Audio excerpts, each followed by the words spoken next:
ఈరోజు టాపిక్ వచ్చేసరికి దేని గురించి అంటే గూగుల్ లైక్ చాట్ జీపీటీని బీట్ చేయబోతుందా?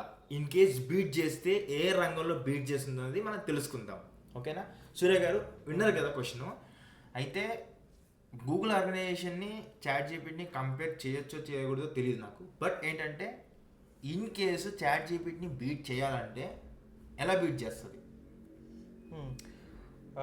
వెరీ సింపుల్ అండి. అంటే జనరల్గా మనకి పైకి కనబడే థింగ్స్ కొన్ని ఉంటాయి, ఇంటర్నల్గా జరిగే థింగ్స్ చాలా ఉంటాయి. బయటికి చాట్ జీపీటీ మనందరికీ చాలా స్ట్రాంగ్గా కనిపించవచ్చు. ఎందుకంటే ఇంతకుముందు గూగుల్ వాడేవాళ్ళం, గూగుల్లో యాడ్స్ వస్తూ ఉంటాయి, గూగుల్లో మళ్ళీ సరిగ్గా ఒక్కొక్కసారి ఇవ్వదు, మళ్ళీ ఫేక్ ఉంటాయి, ఎక్కడెక్కడికో లింక్స్ తీసుకెళ్తుంది. చాట్ జీపీటీ దగ్గరికి వెళ్ళామంటే డైరెక్ట్గా ఆన్సర్ ఇస్తుంది. కానీ ఇది ఒక side of the coin. There are two things are going to happen in the future. First one ఏంటి అంటే చాట్ జీపీటీ కూడా గూగుల్లా మారబోతుంది. స్టార్టింగ్లో ఫ్రీ అన్నాడు, తర్వాత కొంచెమే ఫ్రీ అన్నాడు, తర్వాత డబ్బులు అన్నాడు, ఇప్పుడు మళ్ళీ ఫ్రీ అంటున్నాడు. సో ఏంటంటే we can totally depends upon one thing. Okay, ఇది first thing. So chat GPT కూడా రేపు మనకి యాడ్స్ ఇంట్రడ్యూస్ చేయొచ్చు. మనకి చాట్స్ ఫ్రీ లిమిట్ అయిపోతే ఒక యాడ్ని క్లిక్ చేసి యాడ్ని ప్లే చేస్తే మళ్ళీ లిమిట్ ఇంక్రీజ్ అవ్వచ్చు, ఇలాంటివి రావచ్చు. అండ్ సెకండ్ థింగ్ వచ్చేసి గూగుల్ ఏమీ నిన్న మొన్న ఉన్న కంపెనీ కాదు, చిన్న కంపెనీ కూడా కాదు. So one of the top 5 companies overall వరల్డ్లో ఉండే టాప్ 5 కంపెనీస్లో ఉంటుంది ప్రతి దాంట్లో. సో ఇలాంటి గూగుల్ సరే లెట్సే మనం అందరూ అంటున్నట్టు, మీరంతా అంటున్నట్టే చాట్ జీపీటీనే వాడుతుందాం అనుకుందాం. ఈ చాట్ జీపీటీ నేను ఏం చేస్తా, నా మేనేజర్కి మెయిల్ పెట్టాలని అనుకుందాం.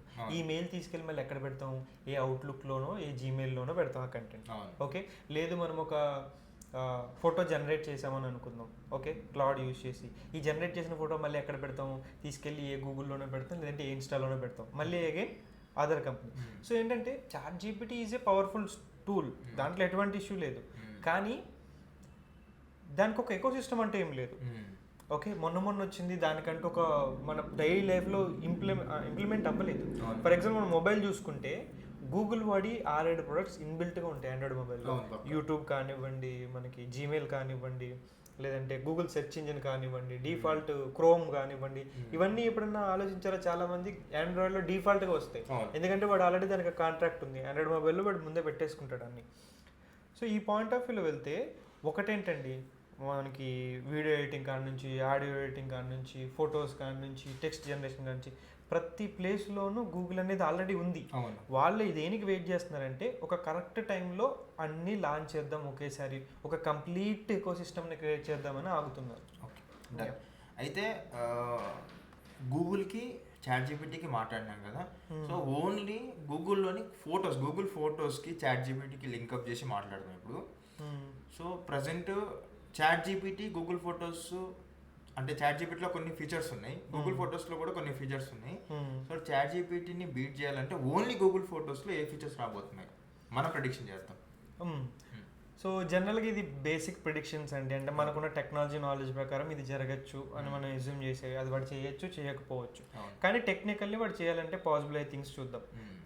ఫస్ట్లో గూగుల్ ఫొటోస్ వచ్చినప్పుడు it's only like A storage system. ఆ స్టోరేజ్ సిస్టమ్ కూడా మనకు సరిపోయేది కాదు. సో మెల్లమెల్లగా ఏమైందంటే స్టోరేజ్ సిస్టమ్ కాస్త దాన్ని పర్చేజ్ చేసుకుని ఇంకా స్టోరేజ్ పెంచుకోవడం, అండ్ గూగుల్ ఫొటోస్కి ఒక ఫేస్ డిటెక్షన్ అనేది వచ్చింది. ఫేస్ డిటెక్షన్ స్టార్టింగ్ లేదు. నేను ఆండ్రాయిడ్ మొబైల్ స్టార్ట్ చేసేటప్పటికి అసలు ఫేస్ డిటెక్షన్ లేదు. మెల్లమెల్లగా ఫేసెస్ డిటెక్ట్ చేయడం, అది ఇనిషియల్గా చాలా తప్పు ఉండేది. మా ఫ్రెండ్స్ ఒక 2-3 ఫేసెస్ ఒకటే కంబైన్ చేయడం, అట్లా over the period of time increase అవుతూ వచ్చింది.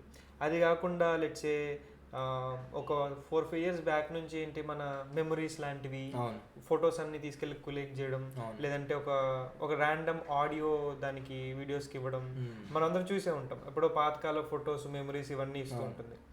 సో ఇదే సిరీస్లో కొంచెం ముందుకెళ్ళి కస్టమైజేషన్, మనకి ఒక ఎక్కువ ఫీల్ వచ్చేలాగా, మనకి టచ్ ఉండేలాగా చేయాలని అనుకుంటే, సో లెట్సే మనము దాన్ని ఏమంటారు, గిబ్లీ సంథింగ్, ఆ ఇమేజెస్ అనేవి జనరేట్ అవుతున్నాయి, లేదంటే డిజ్నీ అని జనరేట్ అవుతున్నాయి, డిజ్నీ ల్యాండ్ టైపు, లేదంటే ఇంకా కార్టూనిస్ట్ టైప్ జనరేట్ అవుతున్నాయి. సో ఇలాంటి జనరేషన్ లాంటివి ఏదైనా ఇమేజెస్ ఒక ప్యాటర్న్ ఆర్ఎల్స్ దాన్ని ఒక థీమ్ సెలెక్ట్ చేసుకుంటుంది. సెలెక్ట్ చేసుకుని మొన్న వారణాసి రిలీజ్ అయింది కదా, వచ్చింది కదా. వారణాసిలో మీరు గమనిస్తే చాలా తెలివిగా చేసింది. దీన్ని ఏమంటారు అంటే మోషన్ పోస్టర్స్ అంటారు. అది ట్రైలర్ కాదు, it's a combination of motion poster. Motion poster అంటే ఏమవుతుందంటే ఒకటే ఫోటో ఉంటుంది, ఫోటోలో కొన్ని క్యారెక్టర్స్ మూవ్ అవుతా ఉంటాయి. సో ఫర్ ఎగ్జాంపుల్ మనకి ఒక హిప్పోస్ సీన్ ఒకటి ఉంటుంది, ఆ నోట్లోంచి ఇలా లోపలికి వెళ్ళి ఇంకో సీన్కి ట్రాన్సిషన్ అవుతుంది. మళ్ళీ అక్కడ నుంచి ఒక రక్తం పడుతుంది, ఆ రక్తం బొట్టులోకి వెళ్ళి ఇంకో ట్రాన్సిషన్ అవుతుంది. ఐస్బర్గ్ ఇలా తిరిగి ఒక ట్రాన్సిషన్ అవుతుంది. సో ఇవన్నీ ఏంటంటే ఒక వీడియో లాగా, అంటే ఫొటోస్ని కలిపి ఒక వీడియోలా చూపించి ఒక వీడియో ఎడిటింగ్ స్టైల్ అనమాట. ఇలాంటి స్టైల్లో మనకి ఫ్యూచర్లో మన ఫొటోస్, పాత ఫొటోస్, ఒక టూర్కి వెళ్తే టూర్ మొత్తం ఫొటోస్ కలిపి, అండ్ ఇంకా కావాలనుకుంటే ఇదంతా ఒక స్టోరీలా కూడా క్రియేట్ చేయొచ్చు. లేకంటే మనం ఒక మూవీలో అక్కడక్కడ క్లిప్స్ తీసుకుని మనం మూవీని అంతా ఒక 1 minute కూడా చూపించవచ్చు మూవీ అంతా. సో అలా మనకి ట్రావెలింగ్ అంతా, జర్నీ అంతా కూడా ఒక బ్యూటిఫుల్ స్టోరీలా 1 minute క్రియేట్ చేయొచ్చు. They can do lot of things like that అనమాట. సో ఇదండి, లైక్ గూగుల్ అనేది చాట్ జీపీటీ లైక్ ఎట్లా బీట్ చేయొచ్చు అని చెప్పేసి కొన్ని అయితే మాట్లాడినాము. ఒకవేళ ఇలానే ఎగ్జాంపుల్స్తో మీరు నేర్చుకోవాలనుకుంటే మేము ఒక ఏ కోర్స్ అయితే లాంచ్ చేస్తున్నాం అనమాట.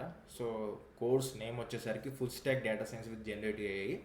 సో దీనికి సంబంధించిన డీటెయిల్స్ కావాలంటే మీరు కామెంట్ సెక్షన్ చెక్ చేయండి, అక్కడ పూర్తి డీటెయిల్స్ ఉంటాయి. అండ్ ఫ్రీ డెమో లింక్ కూడా ఉంటుంది. డెమో చూడండి, డెమో చూసిన తర్వాత డెమో నచ్చితేనే జాయిన్ అవ్వండి. సో సేమ్ ఇట్లనే ఉంటాయి ఎగ్జాంపుల్స్ ప్రతి టాపిక్ కూడా. సో మీ లైక్ ఎలా అంటే మీ ఫ్రెండ్స్ చెప్పినట్టు మీరు ఒకవేళ తెలుగులో నేర్చుకోవాలనుకుంటే ఇది బెస్ట్ కోర్స్ అని నేను చెప్తాను అనమాట. సో హోప్ మీరందరూ కూడా బ్యాచ్లో కలుస్తారని చెప్పేసి అనుకుంటున్నాను. ఓకే.